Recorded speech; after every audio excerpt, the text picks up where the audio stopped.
I think music is powerful because it is ethos, it is magical. It's not something you can touch, it's not something you can actually see. You have sound traveling through the air, you have a person playing horsehair on catgut, you have a person playing felt on a calf skin, you have a piece of brass being blown, and all of a sudden 100 people in the audience start crying, or they start tapping their foot, or their heart beats faster, or they grab their sweetheart's hand. And as far as I'm concerned, that's magic.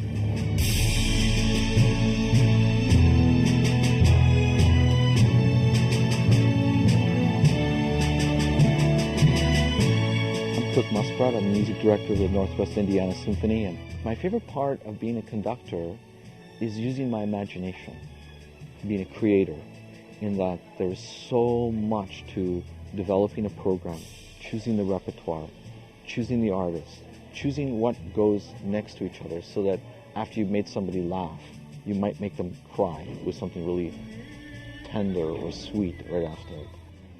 The symphony orchestra is made up of 4 families of instruments. It basically started with a string family. In our orchestra we have about 60 string players, violins, violas, cellos, and double basses.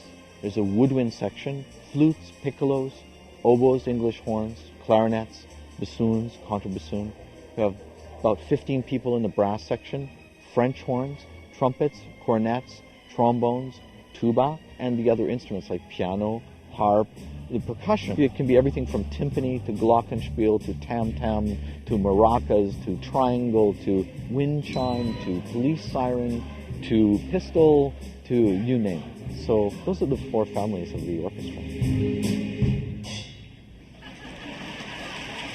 I could say that when I got to be about 12 years old, I started hating classical music. I grew my hair really long. All I did was play rock and roll in our basement in the garage. I hated Bach. I just hated practicing hard Mozart, and I almost quit a couple of times. I was definitely a rock and roller there for a while. And now I love everything. I love Bach. Probably if you put me on a desert island, I'd rather listen to Bach than, Cole Porter or Rachmaninoff or Bee Gees or Britney. Whatever. Yeah. It is a wonderful feeling to be on stage and have the orchestra and the soloists and the chorus all responding to what you thought that afternoon while you're sitting at your desk with your score. I want to move this here because it's a little more impassioned. Or I need to drive this right now at the end of this piece, and I need to drive everybody with me because it has to be hot at the end, and it's not what it says on the page. And that's your job, is to be an interpreter and to inspire them. The other thing that makes it so special is that it's so temporal and so fragile. It happens, and like life, it goes away. You can't stop it, you can't bring it back. The moment is gone forever, like life. So those feelings are extremely valuable.